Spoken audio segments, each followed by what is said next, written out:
So since this is a kinematics table review, I'm going to start at the very beginning. So on the right, we have our triple pendulum with fixed links. So to try to stay organized and not get overwhelmed, we just put the part that we're looking at on the table itself.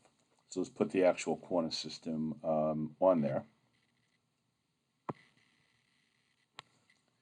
Oops. So I and J, I obviously in the x direction, J in the y direction, unit vector K associated with Z coordinate system comes out of the board. Here's our link, right? We set as pinned, B for base, P for point. This distance here we said was R1, where R1 is constant. And we set our angle with respect to the x-axis is theta. So the first part is our worksheet. Our second section is our absolute velocity. So velocity of p, or sometimes written as velocity of p with respect to some like origin of the inertial frame. Oops, that disappeared there. Acceleration has up to 5 terms. Again, absolute acceleration ending up all the terms, p, sometimes written as p/o. Notice whenever I pull out the kinematics table, I have to mark it as a vector. The assumption here is this omega b, right, is really bold-faced. Not that it looks that way on the screen, right? But these are really all vectors in here. This, right, all vectors.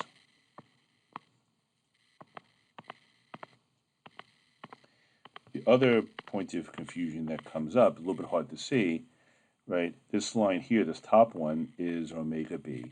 The second line is an alpha b, not an AB. It's angular acceleration. There's r p with respect to b is the same as r displacement vector going from b to p. Okay? As opposed to I'm jumping down here, this is a little hard to see.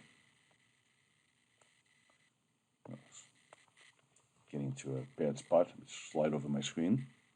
There we go. I have all these dead zones. That's my acceleration, my translational acceleration at b, as opposed to alpha. So let's make sure we keep track of that. All right, I'm going to say it probably every review, but there's only 5 things I have to really worry about. I have to worry about these 3 in the worksheet, this base velocity, this base acceleration. The rest of it is mindless math, and we'll see that. What's nice about mindless math is I can use my computer to do that. Because this is inertial, a lot of these things will be 0. The advantages of doing body fixed I'll talk about in another review. But for my inertial frame, where I and J does not move, this first line refers to the angular velocity of the coordinate system. What that means is that even when the link, let's say, is in another position, let's say here, B and P, right? Here's my theta, here's I, and here's J. I is still to the right, J is still up, even though the link has moved. So it has no angular velocity to the coordinate system, it similarly has no angular acceleration. R, P with respect to B, or B to P, right, is your basic vector that you learned early on in either high school or beginning of college. Is that arrow right there. So what is it? It's R1. I'm going to write cosine of C, R1. So R1 cosine theta I, R1 sine theta J, there's nothing in the K. This table is just lining up your vectors, right? So really what we're saying is R P with respect to B equals R1 cosine theta I plus R1 sine theta J and 0K. Okay. Velocity of the base. We know it spins at B, but it doesn't translate because, as we can see here, it's pinned. So I have no base velocity and I have no base acceleration. We'll do ones that have it. We'll do plenty that have it. So everything else is mindless math. So mindless math, what does that mean? To get this line here, this R dot line, all I have to do is look at my displacement line here and take the derivative with respect to time. So don't worry about anything else, just take the derivative. Well, I'm taking derivative with respect to time, and I don't see t there. R1's constant, theta is a function of time. So I need to use the product rule. Take the derivative with respect to theta, and then d theta dt, right? Derivative function with respect to theta, d theta dt. If I take the derivative of cosine theta with respect to theta, I get minus sine theta. So I have minus r1, I'm going to leave a space here, sine theta. Then I need to do, so the function with respect to theta, theta dt. So theta dt is just a theta dot. And we're just going to pick one order for the class. So we're going to use displacement, angular velocity, angular acceleration, then sines and cosines. Some textbooks pick a different order. We're just going to be consistent. Let's look at the next term. R1's constant, derivative of sine theta with respect to theta is cosine theta. And then I need a d theta dt, which is a theta dot. Okay?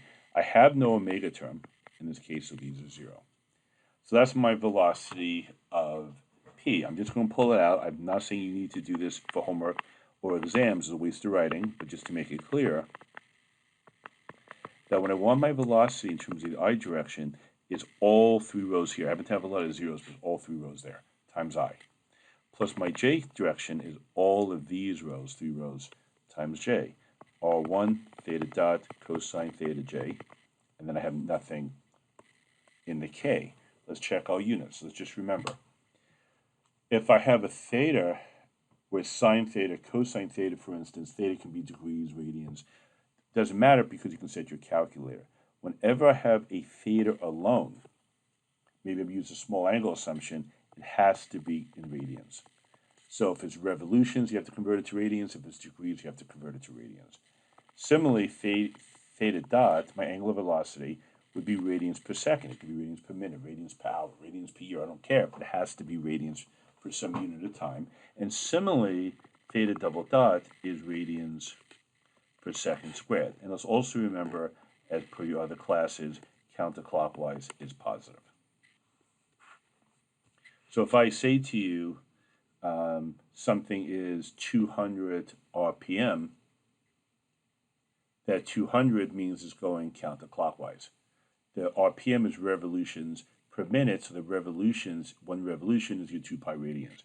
Per minute might be okay, or maybe you have to convert it to seconds. It just depends. Okay, let's take a look at the acceleration term. All I need to do is look at this line here, that relative velocity r dot, and take the time derivative and put it here. All these other ones, I have no alpha. I have no omega. So these are 0 for now. So what do I have? Well, let's take a look. If I look at this first term here, I have 2 functions of time because all one's constant. Theta dot is a function of time, and we said theta is a function of time. So I need to use the product rule in addition to the chain rule. So I'm going to hold sine theta constant first. So I have minus R1. Derivative of theta dot, my angular velocity is theta double dot. And we're holding, whoops. And we're holding sine theta constant.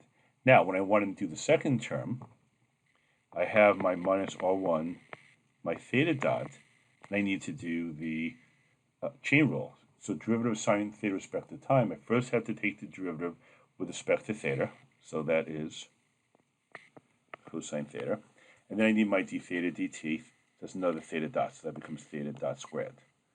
Next term, same thing, so I'm going to have R1, theta double dot, cosine theta. Derivative of cosine theta is minus sine theta. I'm going to put a minus here, so minus R1, theta dot, sine theta. And that's times another theta dot, so theta dot squared. To make it easier to see, I'm going to pull it out, but again, you don't have to. The Kinematics table should make your life easier and not actually give you lots of extra writing. So the first term for I is all 5 rows times I, plus all 5 rows times j, plus all 5 rows times k, even though I'm pulling it off of 1 row. So it's minus R1, theta double dot, sine theta, minus R1, theta dot squared, cosine theta I, plus, oh, gotta get it out of that zone. There we go, plus R1 theta double dot cosine theta, oops, can't really fix that, minus R1 theta dot squared sine theta j. Check our units.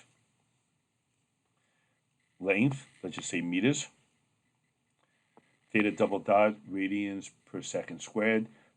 Sine of theta has no units.